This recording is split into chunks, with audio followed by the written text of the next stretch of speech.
La chaîne Leader, ravie de vous retrouver, le grand journal. Voici le sommaire.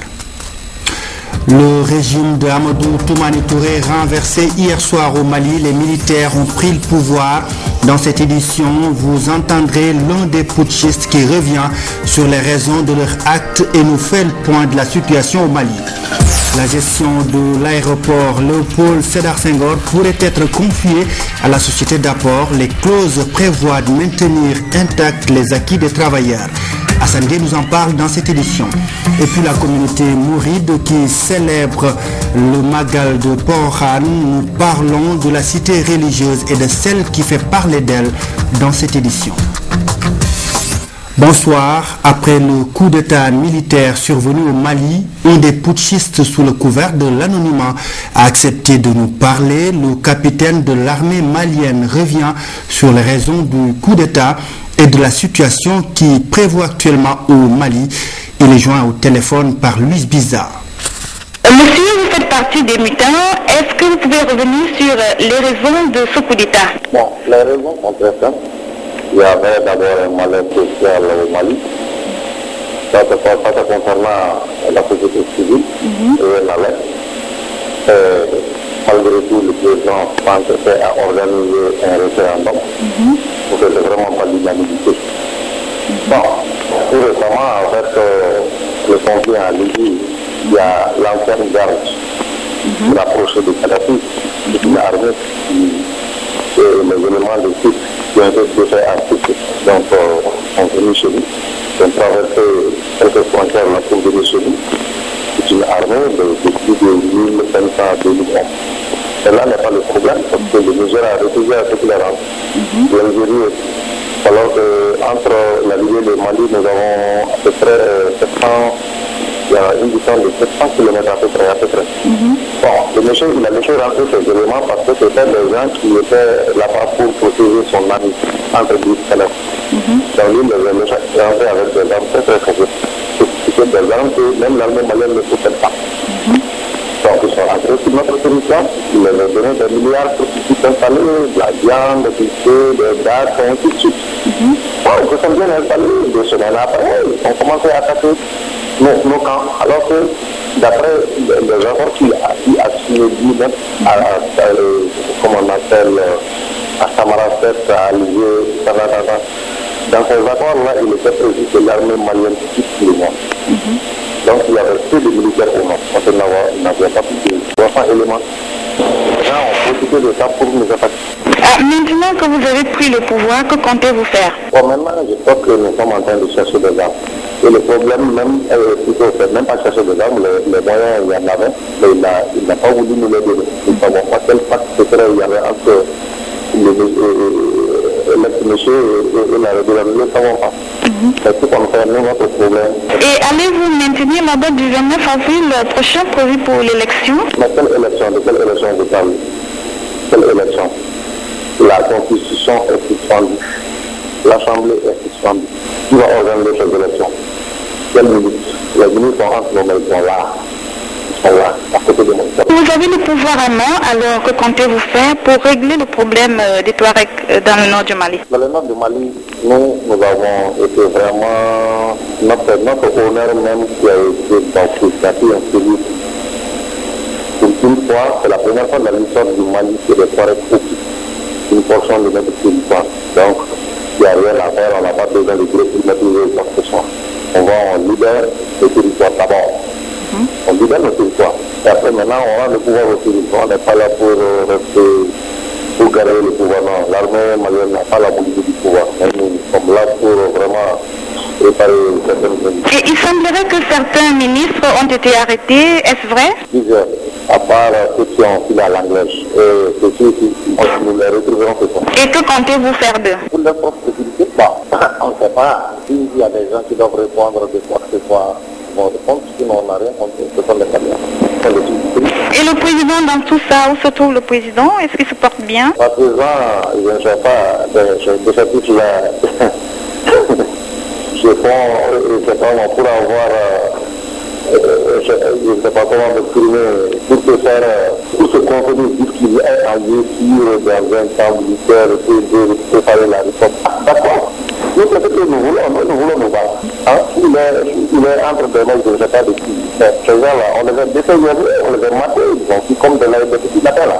Mais s'ils veulent, d'après eux-mêmes, il est en justice. Nous, on ne cherche pas à savoir qui il est, parce que nous ne voulons pas faire de... Autre chose, est-ce que la situation des personnes et des biens est assurée en ce moment? Il n'y a pas de personne. C'est pour cela que ceux qui vous disent qu'il y a des postes de résistance, c'est pas vrai. C'est nous-mêmes, ce sont nos éléments, nos contacts qui sont là, assurés en l'air, pour dissuader les éventuels affaires. Il n'y a pas de poste de résistance, c'est pas vrai.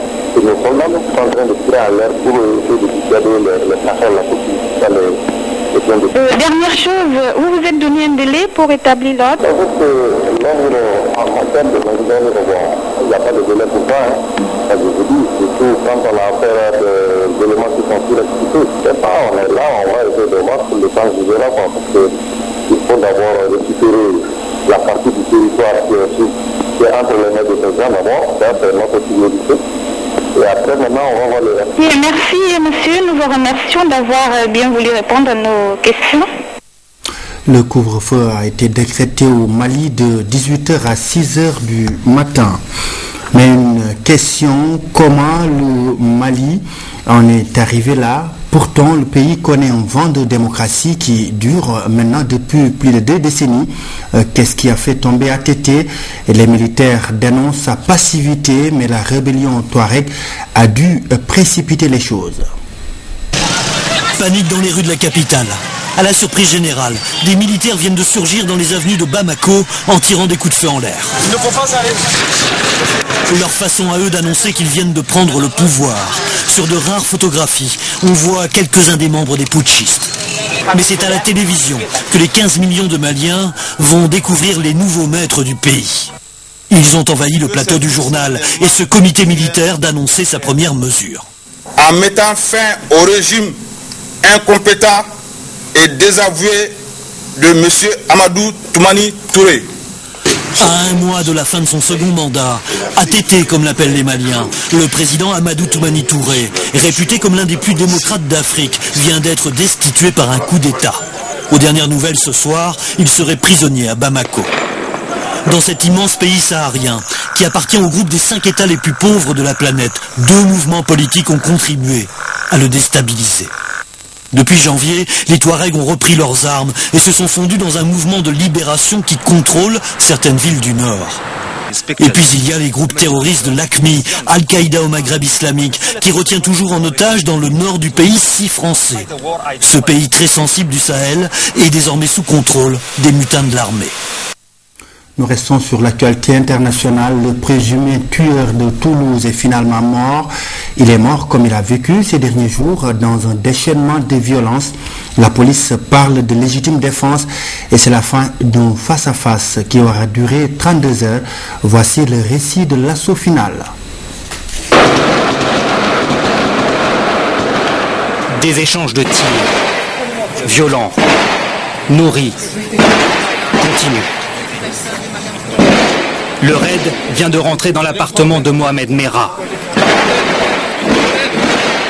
La fusillade dure 4 minutes. Plus de 300 coups de feu sont tirés.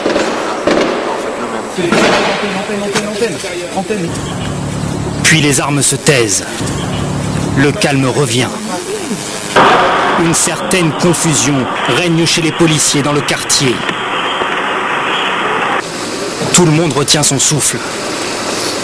Le ministre de l'Intérieur, Claude Guéant, vient alors rendre compte de l'opération face aux journalistes.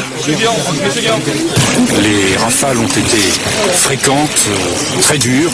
Un fonctionnaire du RAID qui a pourtant l'habitude de ce genre de choses, nous disant qu'il n'avait jamais vu un assaut de cette violence. Mohamed Merah a sauté par la fenêtre avec une arme à la main en continuant à tirer. Il a été retrouvé mort au sol. L'assaut a commencé 1 heure plus tôt.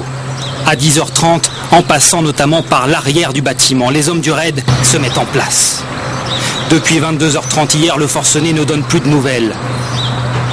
À l'image, on aperçoit un policier qui se protège les oreilles. Une détonation retentit, suivie de 2 autres. Le raid vient de détruire la porte d'entrée de l'appartement. Un robot de reconnaissance téléguidé, identique à celui-ci, est introduit à l'intérieur. Il passe de pièce en pièce et renvoie l'image du salon vide, puis de la cuisine déserte. Mais lorsque le robot se présente devant la porte de la salle de bain, l'intervention bascule. Mohamed Merad va sortir brutalement de la salle de bain dans laquelle il s'était réfugié, armé, et tirer sur des policiers à une cadence extrêmement rapide, tellement rapide qu'elle fait penser en réalité à une rafale d'armes automatiques. Il monte littéralement à l'assaut en fonçant sur les policiers à travers l'appartement et en leur tirant dessus à l'aide d'un Colt 45. Il continue en fait à avancer, armé, et à tirer en sautant du balcon jusqu'à ce qu'il soit atteint mortellement par des tirs en riposte qui sont effectués par les policiers du RAID, qui l'atteignent d'une balle dans la tête. Mohamed Merah a tiré 30 coups de feu. 2 policiers sont blessés, dont un au niveau du pied. Sur ces images amateurs, on devine un brancard évacué à la hâte et entouré de médecins. L'ambulance est conduite de toute urgence vers l'hôpital le plus proche. Le corps du terroriste présumé est quant à lui évacué vers l'institut médico-légal pour y être autopsié.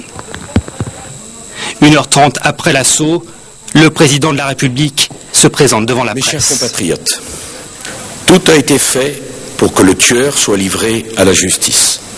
Mais il n'était pas concevable d'exposer des vies pour atteindre cet objectif. Cet après-midi, la police scientifique a poursuivi ses investigations et inspecté le parking où est décédé le tueur présumé, dans un quartier où beaucoup de vitres ont été soufflées par les explosions. Les hommes du RAID, eux, ont quitté les lieux. La fin d'un face-à-face de 32 heures avec un homme qui n'a, semble-t-il, jamais eu l'intention de se rendre. Retour chez nous, la société Dapor est en passe de prendre la gestion de l'aéroport Léopold Sédar Senghor de Dakar. Ce sera de même pour le futur aéroport de Diass. Les acquis des travailleurs seront préservés. En plus, le processus de déploiement de Dapor respecte toutes les règles, nous dit Hassan Gueye. Les Allemands de Daport, filiale de Fraport, vont prendre la main le mois prochain en s'occupant de la gestion de l'aéroport de Dakar avant l'entrée en service de Diass. La nouvelle donne implique la disparition des ADS, l'agence des aéroports du Sénégal, qui en avait la responsabilité. C'est un virage que l'État prépare depuis des années dans la cohérence et la transparence. C'est en fin 2011 que nous avons finalisé toutes ces discussions-là et que nous sommes parvenus à un accord avec la société Dapor. Et c'est à la suite de cela que la décision a été prise de dissoudre effectivement ADS, de la liquider en tant qu'agence de l'État. Donc les modalités de liquidation sont fixées et de confier le personnel à Dapor, la gestion commerciale et technique à Dapor. Et pour les aéroports régionaux, qui étaient également gérés par ADS, nous avons mis en place une autre agence nationale des aéroports régionaux, ANAR, qui sera en charge de la gestion de tous ces aéroports régionaux. Et donc Dapor va gérer Dakar en attendant la fin de AIBD pour aller gérer AIBD, et l'agence des aéroports régionaux, qui a son directeur général, va gérer les aéroports régionaux. Donc ces deux structures-là remplacent les ADS dans leur formule actuelle. Et le nouveau partenaire ne mettra en cause ni avantages ni acquis sociaux. Pour le personnel de Dakar, de l'aéroport Léopold Sédar Senghor, qui va être repris dans les mêmes conditions de salaire et d'avantages sociaux par Dapor, le personnel qui est des régions également va être repris dans les mêmes conditions de salaire et d'avantages sociaux par l'Agence nationale des aéroports régionaux. La nouvelle agence des aéroports régionaux aura la charge de Saint-Louis, Ziguinchor, Cap Skirring et Tambacounda. Pour Daport, il s'agit d'introduire de nouveaux standards en termes de services dans ce monde nouveau, truffé de concurrence et d'innovation. Mais l'assurance première à avoir été donnée c'est qu'il n'y aura aucune destruction de postes de travail. Pour nous, il est très important que tous les employés ne sont pas inquiets. Et ce n'est pas aucune raison pour être inquiet. Parce que la société Fraport, c'est une société des mains publiques en Allemagne. Nous avons une grande tradition de collaboration avec les syndicats en Allemagne et dans tout le monde. Et nous savons que le plus important à toute une compagnie aéroportière, c'est les gens qui travaillent dans l'aéroport. Donc, j'ai dit quelquefois que l'équipe de l'aéroport Dias sera l'équipe de l'aéroport Sédar Senghor. En attendant Blaise Diagne, le syndicat des personnels des activités aéronautiques du Sénégal ne s'enferme pas dans des certitudes. Ayant connaissance du dossier depuis l'entame, les travailleurs suivent l'évolution avec beaucoup de sang-froid, d'autant que des gages leur ont été donnés. Tout récemment, le ministre vient tout simplement de confirmer qu'il n'y aura pas de perte de poste, parce qu'il vient tout juste de nous permettre, encore une fois, de recruter une centaine de personnes, ce qui ne peut que rassurer les travailleurs pour leur montrer qu'il n'y aura pas de perte de poste. En plus, dans le décret, il est stipulé que tous les avantages sociaux seront préservés. Pour l'instant, nous sommes en phase à 100% avec le gouvernement. Nous attendons la suite, c'est-à-dire rencontrer d'abord pour connaître la suite, les développements futurs. Mais pour l'instant, nous sommes sereins. Comme vous le voyez, les gens sont sereins et voilà, nous travaillons en commission pour le futur. Le futur, c'est bien entendu GAS, une plateforme de classe mondiale, le processus global de sa mise en œuvre ainsi que les phases de transition dont le recrutement de Daport n'aura pas vu le moins du monde, les règles foulées aux pieds. L'appel d'offres a été fait. Plusieurs aéroports internationaux, gestionnaires d'aéroports internationaux ont concouru. L'aéroport de Francfort, qui est donc le troisième aéroport en Europe et le 8e aéroport mondial, a gagné l'appel d'offres. Et depuis lors, donc, nous avons déroulé un plan qui date de 2006, qui a fait que déjà en 2009, Daport est venu s'installer à Dakar auprès du gestionnaire actuel de l'aéroport pour l'accompagner et préparer donc le virage qui va nous conduire vers l'entrée en service de Dias. Pourquoi aussi longtemps à l'avance? Parce que Daport envisage de mettre des procédures de gestion et des équipements qui ne sont pas ceux que nous connaissons aujourd'hui. Donc il y a une rupture dans la qualité de l'installation et une rupture dans la qualité de service que nous voulons donc offrir. C'est ce qui fait que Daport donc s'est impliqué au moins un an avant et c'était contractuel. Maintenant, le retard qu'il y a eu avec l'ouverture de l'aéroport Blaise Diagne a fait qu'au bout de plus d'1 an de présence à Dakar, il a été jugé opportun, et cela était prévu également au départ, que Daport prenne la gestion de l'aéroport de manière à préparer mieux et d'avoir les coups de franche. Parce que c'est uniquement en prenant la gestion que Daport sera en contact au jour le jour directement avec l'ensemble des interlocuteurs et des partenaires de l'aéroport, du gestionnaire, ainsi que du personnel. Le personnel de l'aéroport de Dakar, bien formé et très qualifié, n'a pas peur des évolutions. Le tournant que le Sénégal prend en termes de gestion aéroportuaire sera tout sauf un saut dans l'inconnu. L'agence des grands travaux de l'État a un projet de restructuration pour Pékin. Le projet vise la mise hors inondation de la zone, l'amélioration de la voirie et la réalisation d'équipements socio-collectifs. Il rentre dans le cadre des mesures d'accompagnement de l'autoroute à péage. APIX a rencontré les populations de Pékin pour expliquer le projet. Oumou Kalsom Sala. À chaque étape, un progrès. L'autoroute à péage avance à grands pas. Ici, à Pékin irrégulier sud, où il doit passer le déplacement des populations impactées par le tracé effectif. Aux habitants restés sur place, leur cohabitation avec l'autoroute à péage devrait améliorer leurs conditions de vie et atténuer l'incidence de la pauvreté. L'autoroute à péage, en choisissant le tracé Pékin-Diamaguène-Sicap Mbao sur cet axe-là, Pékin-Kermassar, a voulu aussi régler l'épineux problème de la restructuration de Pékin irrégulier, en l'occurrence le problème des inondations.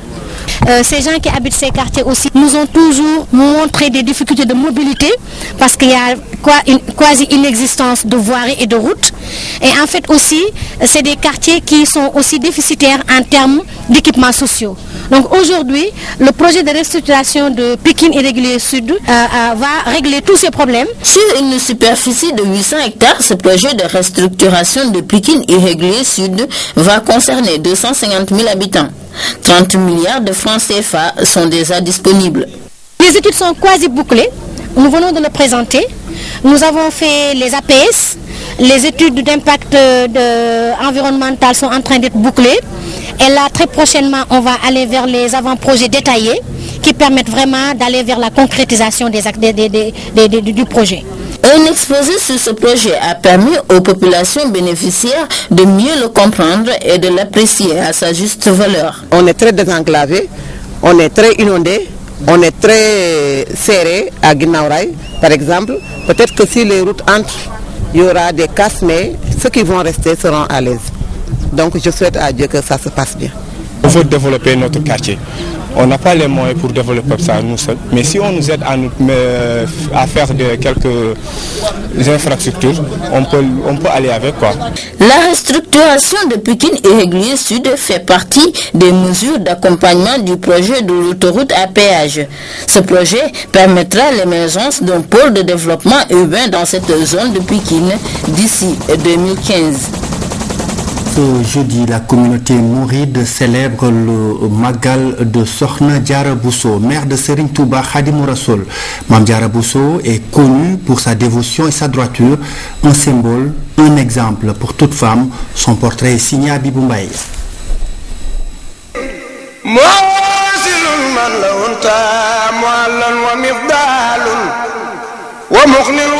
Cette mosquée de Goléré dans le Fouta est un repère du lieu où Sokhna Mariama Bousso a vu le jour. Plus connue sous le nom de Mame Diarra ou Diaratoula, la voisine de Dieu, un nom que lui a conféré sa dévotion, une qualité qu'elle a héritée de ses parents. Elle est la fille de Mohamed Bousso.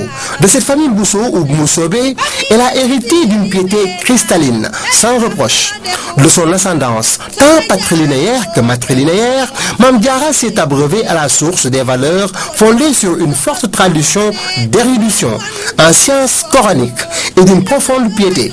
On raconte que c'est sous la férule de sa vénérable mère, Sokhna Asta Walo, qu'elle a pu achever à l'âge de 14 ans la mémorisation du Saint-Coran. Elle a acquis une solide formation dans les sciences religieuses, notamment la législation islamique, la théologie, la politesse légale.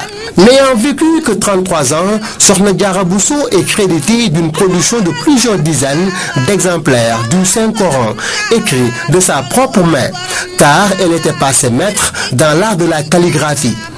Vis-à-vis de son époux, Mame Mor Anta Sali Mbacké, Mame Diarra cultivait un respect sans commune mesure, car pour Sokhna Diarra, son époux était le maître et elle, son serviteur, et elle en était fière. Suivant les pas de Mame Mor Anta Sali Mbacké jusqu'à Porokhane, sa dévotion, sa disponibilité vis-à-vis de ses voisins, sa morale ont fini de faire l'unanimité autour de sa personne, ce qui lui a valu une récompense digne d'un Cheikh Ahmadou Bamba qui résume parfaitement l'œuvre de Mame Diarra Bousso, une référence pour les générations présentes et futures.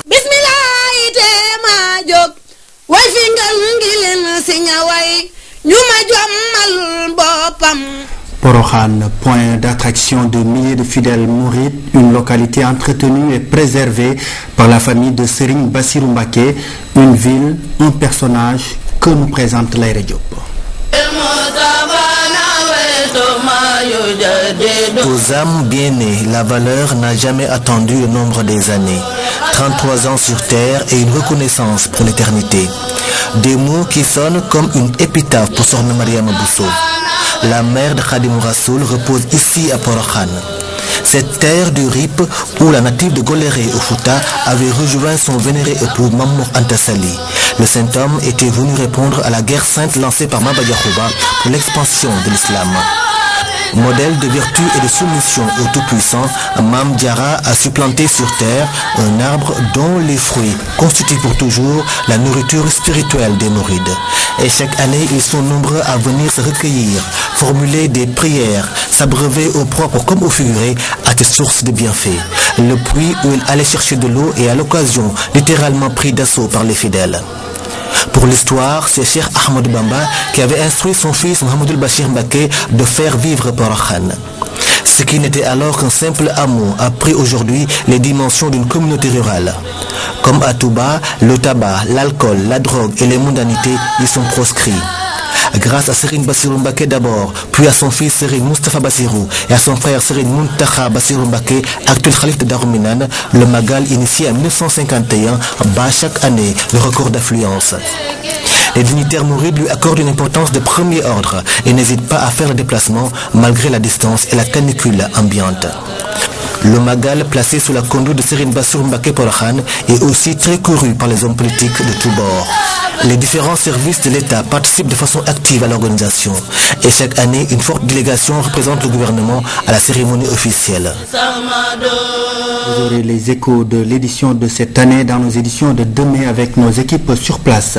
Une interface de diffusion à temps réel des résultats du second tour est disponible. Elle va permettre de dégager les tendances lourdes. Cet outil est l'œuvre d'un compatriote ingénieur en informatique qui travaille à Genève. Il a fait face à la presse ce matin, Cheikh Ahmadou Bamba Gueye. Voici l'interface de diffusion en temps réel des résultats du second tour de la présidentielle. Et pour qu'elle puisse dégager les tendances lourdes sorties des bureaux de vote, les journalistes doivent l'alimenter. C'est la trouvaille de cet ingénieur en informatique, Pape Gorgui Touré, qui travaille à l'Union internationale des télécommunications de Genève. Le logiciel est déjà remis à plusieurs organes de presse. Ce sont ces CD qui, une fois installés, permettront de balancer les résultats dans le site www.tacticom.ch. Lorsque vous introduisez ces informations-là, ces informations vont vers un serveur central. En fait, ce n'est pas un serveur, mais c'est un calculateur central. Ce calculateur central a un certain vocabulaire qui lui permet de recevoir des informations. Quand il les reçoit, il les calcule et les conserve quelque part et attend que quelqu'un, dans un langage qu'il comprend, lui pose une question et lui formule une requête. Donc ce calculateur central répond à la requête et lui envoie l'information qu'il lui a demandée. L'interface qui participe au bon déroulement du processus de diffusion des résultats présente, selon Pape Gorgui Touré, une grande fiabilité. Il y a un bloc de sécurité, celui que vous avez, vous, journaliste, et qui vous permettent donc de vous enregistrer, d'être identifié et d'être, chaque fois que vous entrez une information dans le système, que l'information qui est entrée soit associée au nom de celui qui l'a entrée et que le monde entier puisse le voir. Ce travail est fait de façon bénévole par ces Sénégalais vivant en Suisse. Et le jour J, pour la connexion aux internautes, 10 sites sont prévus allant de www.1.tacticom.ch jusqu'à www.10.tacticom.ch. Les deux derniers sont les plus recommandés. À présent, lecture de ce communiqué qui nous vient du Conseil national de régulation de l'audiovisuel qui rappelle à l'intention des médias privés comme publics de l'audiovisuel, de la presse écrite ou utilisant tout autre support que la campagne électorale pour le second tour de l'élection présidentielle du 25 mars 2012, relayée par les médias, s'arrête le vendredi 23 mars 2012 à minuit. En conséquence, les médias doivent s'abstenir de toute diffusion de messages ayant trait à la dite campagne, communiqué, revue de presse, interview. À compter de cette date, vendredi 23 mars 2012 à minuit, le Conseil national de régulation de l'audiovisuel en rappelle à l'esprit de responsabilité de tous les acteurs pour le strict respect de ces dispositions. Ecobank Omni, c'est la nouvelle trouvaille d'Ecobank. C'est une banque en ligne moyen coûteuse et qui offre plus d'avantages. Les responsables d'Ecobank ont procédé au lancement du nouveau produit Amsatou Seyete. Accueillez le nouveau-né de Ecobank, Ecobank Omni. Bienvenue dans la banque en ligne.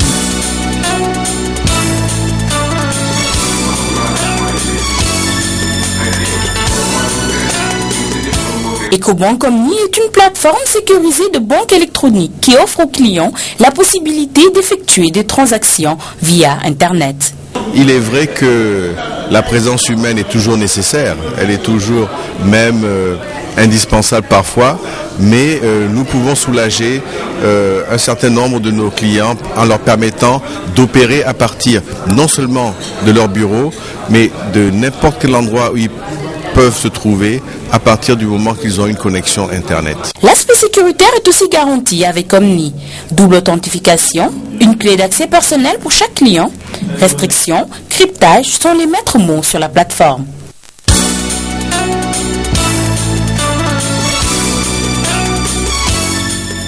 Les avantages, accès aux informations en temps réel 24 heures sur 24, 7 jours sur 7, automatisation du traitement des transactions, gain de productivité pour le client. Tout ce qui est intéressant, c'est que Omni permet de faire des opérations non seulement en temps réel, mais sur l'ensemble de l'opération. Omni vous permet plutôt de faire des économies au lieu de dépenser plus d'argent. En réalité, l'objectif pour nous n'est pas de gagner de l'argent, c'est un produit pour permettre d'améliorer la qualité de service à nos clients et donc par là peut-être gagner plus de clients. Satisfaire encore et toujours plus les clients reste le credo de Ecobank, des clients qui ont déjà opté pour Omni. En temps réel, vous avez votre solde du compte. En temps réel, vous payez vos fournisseurs. En temps réel, vous payez vos salaires. Vraiment, moi, je peux dire que depuis que je l'utilise, j'ai plus de problème. Aujourd'hui, les populations abandonnent parfois leur poste de travail, se déplacent à des kilomètres pour effectuer un petit paiement qui peut être réglé depuis le bureau, la maison, et parfois même les jours fériés ou le dimanche. Donc je pense que c'est quand même un très bon produit. Créé en 1999, Ecobank est la troisième banque du Sénégal, avec 36 agences au Sénégal, dont 23 à Dakar et 12 dans les autres villes. Mais l'Afrique reste sa stratégie. 3 mars est célébrée la journée mondiale de la météorologie. Au Sénégal, l'Agence nationale de l'aviation civile et de la météorologie prévoit plusieurs activités. Les détails avec le directeur général de l'ANACIM, Pape Patoumane Fall, est au micro de Ibrahim Ndong. Le thème de cette année s'intitule « Le temps, le climat et l'eau, moteur de notre avenir ». La célébration ne va pas uniquement être axé à Dakar, mais dans les régions également il est prévu des journées de portes ouvertes pour que les populations aussi viennent découvrir comment les observations du temps, les observations sur le climat sont faites. Pour revenir à votre question relative au phénomène auquel nous avons assisté ces derniers temps, avec des vagues de chaleur qui ont atteint 45 degrés à l'intérieur du pays, surtout dans l'axe Matam-Bakel. C'est du fait de la poussière, des phénomènes météorologiques accompagnés de poussière. Donc c'est ça qui a fait monter les températures. Alors subitement, comme nous le constatons depuis hier, les températures ont beaucoup baissé. Et c'est du fait d'un vent fort en altitude que nous appelons jet, donc qui s'est accompagné de nuages, et donc c'est ça qui a baissé les températures. Le projet Ville propre arrive à Ziguinchor. Il se fixe 5 jours pour rendre la ville propre et le ministère du cadre de vie a déployé les moyens nécessaires. À Ziguinchor, autorités locales et populations se sont joints à l'initiative. Philomène Constance Diagne, reportage. Le décor est presque le même dans beaucoup de quartiers de Ziguinchor. À chaque coin de rue, des tas et des tas d'ordures ménagères, une situation que déplorent les populations. Ils poussent un ouf de soulagement à l'entame de cette opération. Cet appui pour rendre la ville propre est plus que louable. La propreté mène forcément à la santé. Les populations doivent tout faire pour que notre environnement reste sain. Nous les femmes, nous avons un rôle déterminant à jouer dans cette dynamique. En voyant ça, faire enlever tous ces ordures-là, c'est bon parce que ça rend la ville propre aussi. La ville aussi doit être jolie.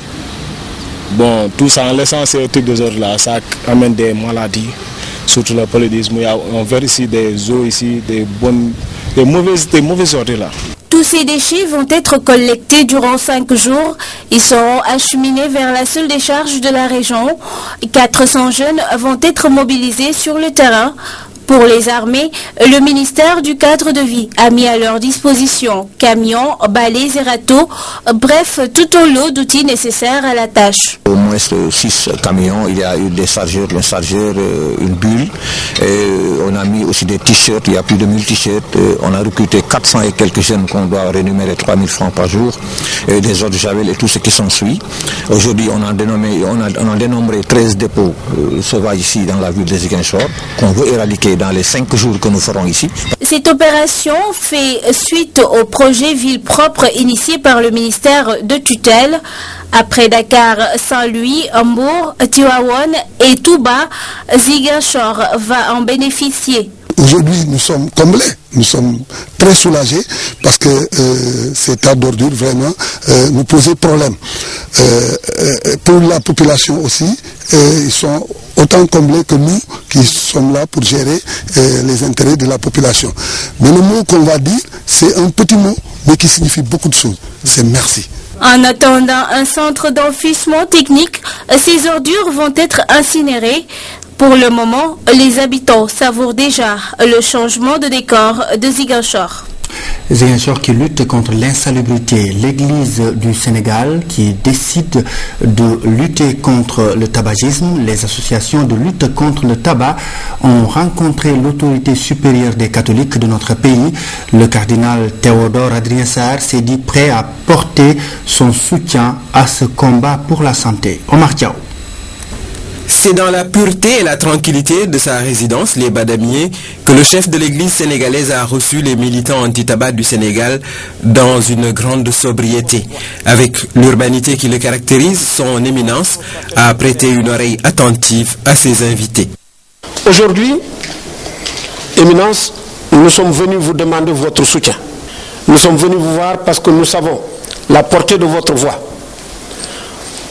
Pour que les recommandations soient faites aux créants, que les croyants se mettent dans la logique d'arrêter le tabagisme. Le cardinal Sarr a d'emblée salué la démarche et réaffirmé qu'elle entre en droite ligne des préoccupations de l'Église. La religion contribue à l'éducation et à l'éveil des fidèles. En tant que leader religieux, son éminence, le cardinal, apporte sa caution sans embâche.